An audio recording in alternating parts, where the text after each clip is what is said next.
Cara mengabaikan orang yang membuat Anda sakit hati. Mengabaikan perlakuan yang menyakitkan mengatasi sakit hati. Mungkin Anda marah, sedih, malu, bahkan takut saat seseorang mengatakan atau melakukan sesuatu yang membuat Anda sakit hati. Meskipun Anda ingin marah untuk membalas perbuatannya, bersikap tenang dan mengabaikan orang yang berperilaku buruk kepada Anda terkadang bisa menjadi solusi terbaik. Berikan waktu kepada diri sendiri untuk merasakan emosi yang muncul, lalu berusahalah mengatasi sakit hati dengan mencari tahu penyebabnya dan menerima apa yang rasakan akibat perlakuan ini. Metode 1. Mengabaikan perlakuan yang menyakitkan. 1.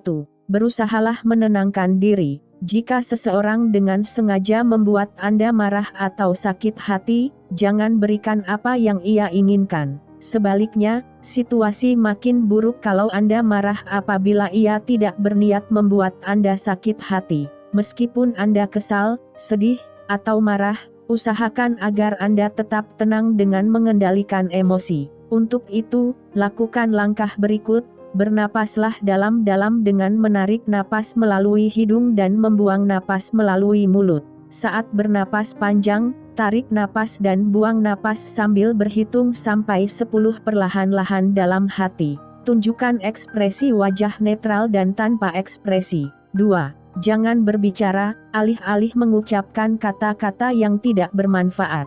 Mungkin Anda ingin marah atau menyerang balik dengan kata-kata yang pedas kepada orang yang bersikap kasar atau kurang ajar kepada Anda, tetapi reaksi tersebut bisa memperkeruh suasana. Alih-alih langsung mengatakan apa yang terpikirkan saat hati sedang panas, sebaiknya Anda diam sejenak untuk berpikir sebelum berbicara. Lebih baik diam, alih-alih mengatakan hal yang tidak penting, tidak benar, atau tidak bermanfaat. Jangan memaki, membentak, atau menghina orang yang melukai perasaan Anda. Kalau Anda terpancing untuk menyerang balik atau marah kepadanya, rapatkan bibir atau tutup mulut dengan tangan. Jika Anda ingin menanggapi ucapannya, tetapi perlu mengendalikan emosi dan memikirkan kata-kata yang tepat, katakan kepadanya, "Mendingan aku pergi dulu. Kita diskusi lagi kalau aku sudah tenang," lalu berjalan pergi untuk menenangkan diri. Tip: jika Anda kehilangan kata-kata saat ingin berbicara, lebih baik Anda berpamitan untuk berjalan kaki sebab gerakan fisik bermanfaat meningkatkan fungsi otak. Selain itu, Anda bisa memanfaatkan waktu untuk menenangkan diri sewaktu berjalan kaki. 3. Abaikan orang ini jika ia menyakiti perasaan Anda dengan sengaja. Kalau Anda merasa yakin ia berniat merundung Anda atau membuat Anda sakit hati, melenggang pergi kerap menjadi kiat jitu menghadapi orang seperti ini sebagai cara memberitahunya bahwa Anda tidak mau berurusan dengan orang yang berperilaku buruk dan tidak sopan. Jika Anda merasa perlu memberikan respons,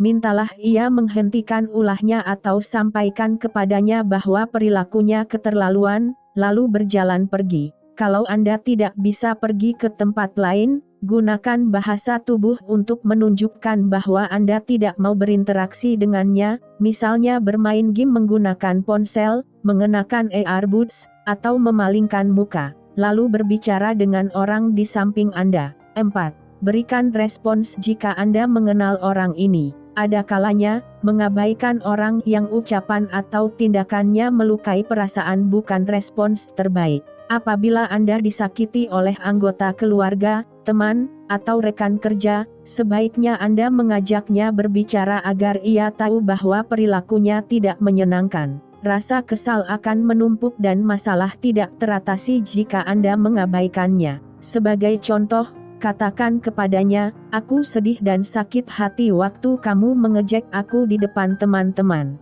Jangan mengejek aku lagi." Jika Anda tidak mengenalnya atau kejadian ini hanya insiden sesaat, abaikan orang ini dan lupakan saja peristiwa yang Anda alami. 5. Terapkan batasan jika perilakunya berulang. Apabila ia mengulangi perilaku buruknya, sebaiknya Anda menentukan dan menerapkan batasan saat berinteraksi dengannya. Dengan demikian, ia mengerti bahwa Anda tidak bisa menerima perlakuannya yang menyakitkan dan ia harus menanggung akibatnya. Berikan opsi kepadanya dengan menyarankan perilaku yang baik agar ia tidak mengulangi ulahnya dan Anda tidak mengalami masalah yang sama. Sebagai contoh, katakan kepadanya, "Aku enggak mau diskusi sama kamu kalau kamu ngetawain atau ngejek aku. Kita ngobrol lagi kalau kamu menghargai aku dan mau mendengar ucapanku." 6. Mintalah bantuan orang lain jika Anda merasa terancam. Jangan bersitegang dengannya jika ia mengancam akan melakukan kekerasan fisik.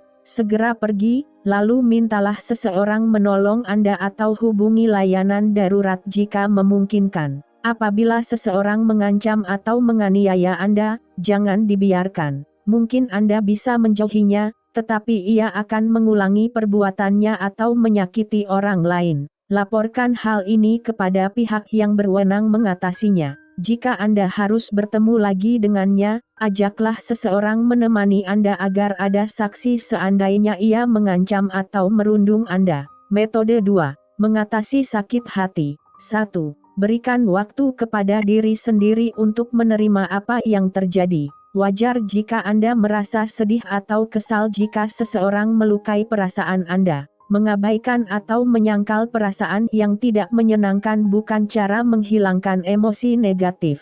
Cara ini justru membuat Anda makin sedih atau kesal. Alih-alih, berikan label setiap kali muncul emosi negatif, lalu rasakan tanpa menilainya. Jika ada waktu luang, carilah tempat yang tenang, lalu duduk dengan nyaman sambil bernapas dalam-dalam dan merefleksikan apa yang Anda rasakan. Sebagai contoh, katakan kepada diri sendiri, "Aku marah dan malu. Aku benar-benar kesal waktu Eli mengejek aku di pesta ulang tahunku." Sediakan waktu untuk memikirkan ada tidaknya pemicu sehingga Anda mengalami masalah ini. Anda bisa menerima apa yang terjadi jika tahu penyebabnya. Tip: berlatih meditasi kesadaran bisa membantu Anda menerima dan mengatasi emosi negatif. Sisihkan waktu beberapa menit setiap hari untuk memusatkan perhatian pada apa yang Anda rasakan saat ini secara fisik dan mental. 2. Berusahalah mencari tahu apa sebabnya ia menyakiti hati Anda.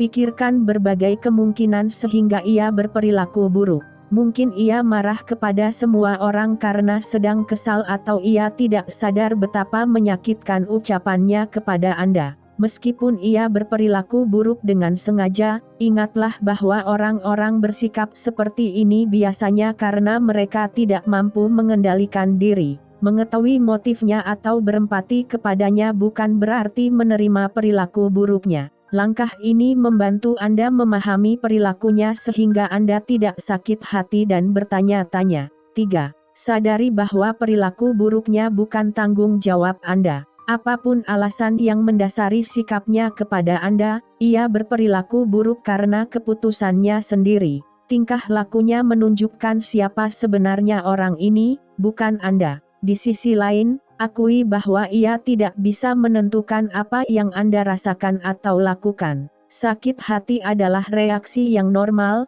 tetapi ingat, hanya Anda yang bisa menentukan apa yang Anda rasakan. 4. Berusahalah mengatasi masalah, alih-alih mengabaikan orang yang menyakiti hati Anda. Mengabaikan atau memusuhi orang yang membuat Anda sakit hati belum tentu bermanfaat mengatasi konflik. Ada kalanya, langkah ini tidak menyelesaikan masalah.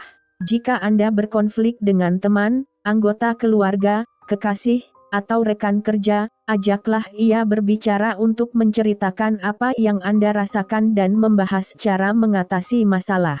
Sebagai contoh, sampaikan kepadanya, "Aku sedih waktu kamu bilang aku kayak anak kecil. Aku harap kita enggak saling mengejek kalau lagi kesal." 5. Batasi interaksi dengannya. Jika seseorang sering melukai perasaan Anda atau melanggar batasan yang Anda terapkan, berusahalah menjaga jarak dengannya atau putuskan hubungan. Jika Anda merasa perlu menjelaskan apa sebabnya Anda memutuskan hubungan, katakan dengan tenang bahwa Anda mengambil keputusan ini untuk menjaga kesehatan mental sebab ia sering menyakiti hati Anda. Kalau Anda tidak bisa menjaga jarak, misalnya dengan rekan kerja atau anggota keluarga yang tinggal serumah, tetaplah bersikap sopan kepadanya, tetapi jangan berinteraksi dengannya. Sebisa mungkin, mintalah seseorang menemani Anda saat bertemu dengannya.